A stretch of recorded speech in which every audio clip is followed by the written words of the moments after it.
Greetings and welcome to this week's episode of UC Weekly News. I'm shouting to get over all the noise, the lights and the sounds here for UC Weekly News. I am at the LDI and DSE shows here in Las Vegas. We're going to look around and see some of the awesome sights and lights and sounds and digital signage, talk to a couple of people, and let you know what's going on at the show. So stay with us.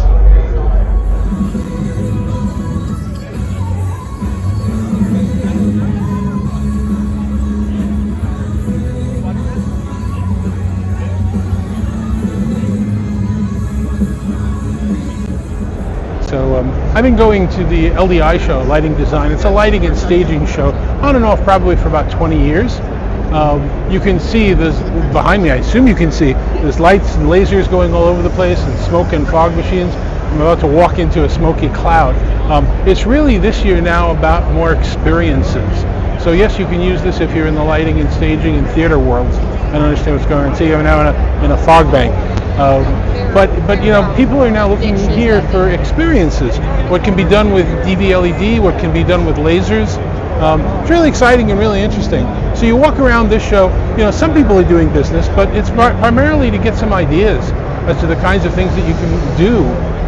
It's really fascinating, and the things that you see here and the people that you run into, it's definitely worth your presence for a day or two.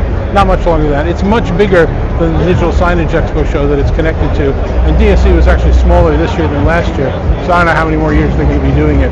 But anyway, let's keep going. I'll show you what some of the cool things are that I've seen around here.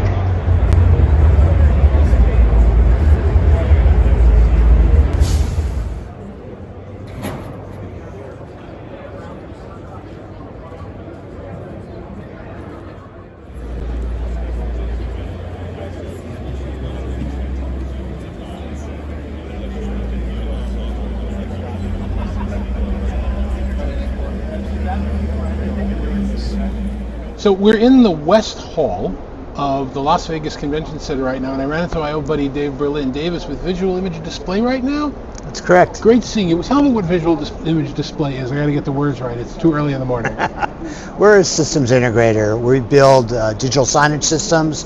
That's why we're at DSE, and we're a systems integrator of corporate AV, higher ed, and healthcare. Now, most people don't know this. You and I did business with each other on both of probably like the first 3 days of our career differently. I was up at Bloomberg, and you were working with VCA at the time, and this has been a long time industry, right? It's been a lot of stuff. What's different now? Everything's different now. I think back then it was a lot of mom and pops working. I mean, the larger companies were maybe doing $5 to $10 million a year. And you had a couple behemoths that were mostly box houses. Right. And now you have companies doing over $1 billion a year in sales.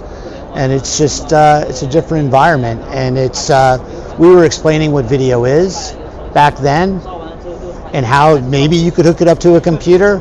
And now it's an IT world. It's very different. It's completely, and I'll remember though in those days when I was building those studios and everything else, I would call you and say, this isn't working, or what do I do for this, or who's your smart guy for that? There would be that interaction, and now I don't kind of really know who I'm dealing with. Now there's, you know, like representatives in every city and private equity owning everything now, right? It's a different world than it was. You don't have that I'll be right over service anymore. It really is, and I think nothing really gets better when it's offshored. Your help desk is offshored, engineering's offshored. You know, at Visual Image, our engineers are trained in the art of project management. And when we get a project in, when we have an opportunity, they see it from the sales process all the way through to commissioning. So you always have, I'm from Jersey, you always have a guy. We're from Jersey. And you always want to say, I have a guy. If you need anything, you call. And I think, you know, some of that's gone now in the industry, where somebody's seeing it through. You get the sales guy that takes it and tosses it over the wall to the people whose job it is to fulfillment. And I got in a lot of trouble a bunch of years ago writing that blog about you have the A team and the B team and the C team, and you never know which one you're going to get. Mm-hmm. But so you're not doing that now? You're doing one team for the whole project? One team follows the project all the way through. So the person who's quoting the job is going to be the person that's engineering it. And don't get me wrong, there's a ton of support staff behind that person, but they're the guy that's going to show up in the field. They're the guy that's actually going to train the end user. They're the person, that engineer is the person that's doing the page turn as we go through the room case scenario, the room use scenario for each room and how it's going to be used, what the user wants. So when we're dealing with our consultant friends, we go through it with the consultant and the customer and the construction company all in the same room. So there's no mistakes. It makes for a much better project, much better result. So everybody knows what they're getting, expectations are set. So as you look at the integration business and the digital signage business and all the other technology you're into, what are some of the more important trends that you're seeing happening in the space? I think companies are spending a lot more time thinking about how to make it a better experience, the reasons why they want people back in office. And a lot of that has to do around the amenity spaces and creating a reason for people to come to the office, creating a space, creating that casual collision where a project manager on a project could run into somebody in finance or somebody in business development. Maybe they're having a yogurt in the corporate cafeteria, which is now being created to a town hall meeting space. I think these are important trends because we could sit in our cubicles and we could do spreadsheets or do our engineering drawings, but you could do that anywhere. You don't have to be in office to do it. The in-office experience should be about people. And companies are thinking harder about how they bring their people together and how they offer that mentorship. So what do you guys do? I mean, what's your forte at Visual Image Display? So I think we're primarily known for large-scale rollouts, primarily to retailers and the Department of the Army. We have thousands of locations globally deployed where we monitor everything that's going on with that digital signage deployment. And we use a CMS, we have DBI, and we have Grassfish, and I think that's where we're best known. But we also are corporate audiovisual systems integration business that is growing nicely, along with our higher ed and healthcare. So video walls, amenity spaces, and then the standard builds that are, we love, putting in a bunch of neat rooms. It's just a lot, very fun to do. That's easy. He's putting in neat rooms. You got to do more sales through that. And the digital signage world has changed so much since when I was first looking at it with the financial services companies. It used to have to be you'd create a lot of the stuff from scratch. Now you pretty much buy it in a box and type a couple of personalizations in it, and I mean it's easier to go with, right? Isn't it? It's easier to go till it's not easier to go. So if you're putting in your standard, digital signage, there's a lot of stuff you could do. When you start talking about a video wall, I mean, so many people we put in, back in the day at various financial institutions. Yeah. You put up $1 million plus video wall, and we don't know what the corporate message is. So I think at VID we really start with what are you trying to achieve with this, and what are you trying to do, and if there's something different or unique through either the DVI software platform, we could get it working, or through other partners. So we really look for the bang for the buck and how we could achieve those goals. So if I'm here at DSE walking the show floor as an end user, what are the kind of things I should be looking for in partners, hardware partners, integrator partners? What are the things that I should kind of be aware of here? What's the point of looking at this stuff? Well, from a hardware perspective, you're always going to be looking at bang for the buck. But I think in general, when you're selecting what you're doing, you look at the people. You look at the people, the process, and the culture. And I think those three things is somebody going to be there for you when you call? And can they deliver what they say that they're going to deliver? And you need to be very careful because there's a ton of, especially at this show, there's a ton of very small players, hardware manufacturers we may not have heard of. So you need to balance that and their creativity and ingenuity with something that you trust, because at the end of the day, what we build are things that are very visible. People use them, and when they don't work, it's very noticeable. And if you're the person that's supposed to be keeping that running, it's you're only able to grow as a business and get clients based on the quality of the work you've done for other clients. and you've got a big client list at this point right now, and growing, of companies that are willing to say, look at how good this turned out. This is a great experience. That's really what you should be asking before you deal with an integrator, right? Yeah, absolutely. It's all about the project experience, right? How, somebody, when I was a young salesperson just starting out, my mentor said, people often forget how much they'll always forget how much they paid for something. They'll remember how smooth the project went, and then frankly, how well it was maintained and how available you were during that process. And when we're out there and we're representing ourselves, it's your reputation that's on the line. It's personal to take care of a client. And we try to stress that in our culture, that our engineers and our project managers and the whole support staff are very connected to the client and feel that personal sense of responsibility. And if you asked any of our clients, they would say that they really, really know who their engineer is, they like them, and they know if they picked up the phone and called, they'd show up. That's the key. They're responsive. Sometimes you don't have an answer, and it's okay to call back and say, I don't have that answer. I'm going to get it for you. I'm responsible. I'm going to deal with it. But you're getting that call back. You'd be surprised over the years how many of these large private equity owned firms you call and they just ghost you. You can't get an answer to a question. I would imagine as an end user, it's very difficult to have that consistency when everything is outsourced or it's overseas, and you want to have your person show up that knows your system, that's been to your room before, that's engineered it, that's serviced it before, and that knows how critical this event is, this meeting is, to getting that running. So how would people find out more about Visual Image Display, get more information, and reach out to you guys? So just go to our website, visualimagedisplay.com, and it'll tell you all about us. Our contact information's on there, and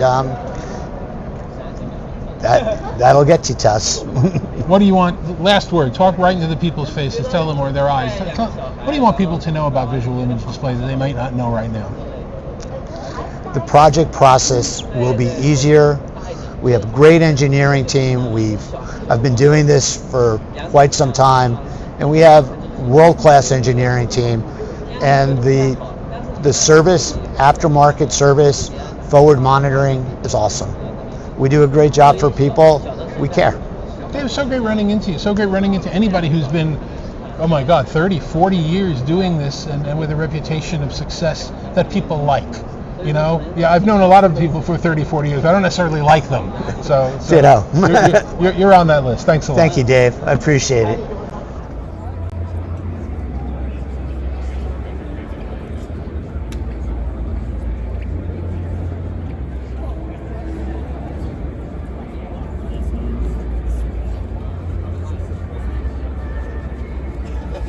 I'm still here at Digital Signage Expo and LDI, but I ran into my friend Michelle Lorette. Hi, Michelle. Hi, David. Why are you here? I wish we were in Barcelona having this conversation, quite frankly, because I still haven't made it to ISE in Barcelona, and I believe you and I met at ISE in Amsterdam. Correct. The last Amsterdam. You and Neil Fluister, where he just sat off camera and made fun of us the whole time because he said I wasn't grilling you enough. So that's all good, but why are you here? I am here because I am attempting to go to every show I've never been to that touches the Pro AV industry. Okay. So it is my very first Digital Signage Expo. I've been following it for many years, since Rich Ventura was the president of the Digital Signage Federation, and Alan Braun had educated me about it with his son Jonathan, that they do a lot of digital signage consulting, and it is co-located with the lighting design show, where I had no idea how popular smoke machines are in lighting. So who knew? I guess it's a live events thing. I think we need to consider putting that on the show floor at Infocom. Because I handle all the smoke. It's just too. I look better in low res though, so I think that's good. It's its own selfie filter, if you will. So tell people what you're doing nowadays. So I have started up an advisory service called Itave, and we are doing a lot of what we've always been doing. It is a consortium of teammates. We do everything in the world. We have worked for manufacturers. We worked in integration. Some of us have worked in consultants, some of us have run our own GC firms, marketing, and we work to support and fill in the gaps on knowledge and execution for number one would be the integrators, but we also work to support consultants as well as end users and manufacturers. So it's probably a little bit shorter list on what we don't do, but we're kind of known for being the person that you call and say, hey Michelle, hey Tina, hey Josie, hey Rachel, hey Lorette, insert your need, and then we go make it happen. So you let me know what you need. If you're trying to get your technicians educated on how to troubleshoot USB-C or how to use Wireshark so that they don't blow the 40 hours of commissioning and turn it into 160 and you still don't have it closed out, and now you're losing money but you're not a church, call me. If you're an end user and you need us to create your schedule for Infocom or ISE and Sherpa you, we will do that as well. We've been doing it for years. How can people find out more about it and get more information from you? You can reach out to me on LinkedIn. You can reach out to me, Michelle, at itavai.com. That's ITAVAI. See what I did right there, y'all? So yeah, just shoot me a line, give me a call. I've been running into everyone at all these different shows, and I'm excited because I get to see you again at CES in January, where I will also be for the first time in 2025. And just for the record, I want Mr. Blackman to know it's on my schedule for ISE 2026. I'm finally going to make it to Barcelona, so yay. So Thanks, Michelle. We'll see you soon. y'all call me.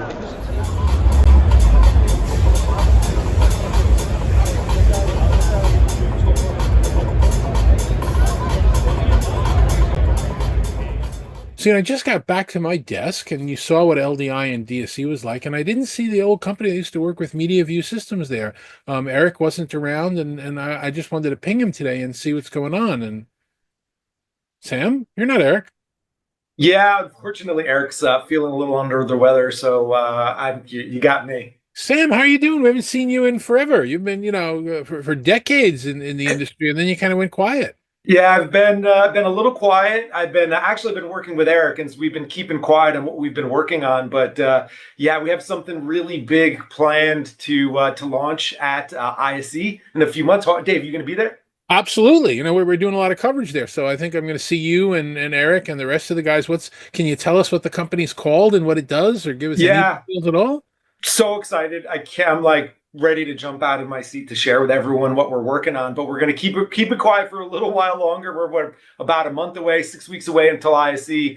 But we're especially, I love talking to you about this. We're going to bring, I know that you're skeptical on a lot of the AI work around our industry, and what we're going to bring and start to show everyone is generative AI really impacting our industry. I'm so excited to share with you and the whole world. A name? Can you share the name? So the company's called NetSpeak. And so you can go to netspeak.com. You won't, and that's with two E's. So NETSPEEK. You won't see much yet, but again, like I said, it's generative AI for AV, and a lot more to come very soon. Okay, well, I'm sorry that Eric wasn't at the show, and I'm sorry that he couldn't join us today, but I'm glad to see you're hooked up with him, because you two guys are pretty smart. And if we're going to see NetSpeak at ISE, that takes place Integrated Systems Europe in Barcelona. That's the first week of February, right? Tuesday through Friday. I'll be there. I guess you'll be there. I guess we'll be saying hello to a lot of people, and we'll be introducing people to Lena, right? Lena, yes. We will be showing the world Lena, introducing that, launching generative AI for Pro AV. So excited to show everyone. All right. Well, we hope Eric feels better. It's good to see you, and we'll catch you at the next trade show. Well, my next trade show is CES, but the next industry one is ISE, and we'll see you there. Sam, how can people reach out to you?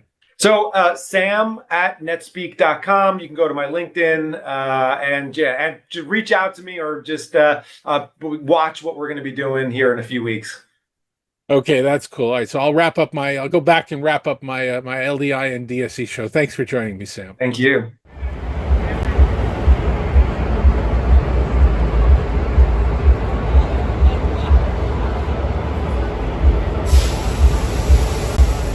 So that's it for this week's episode of UC Weekly News. Thanks very much for watching. We'll see you next week. Take care.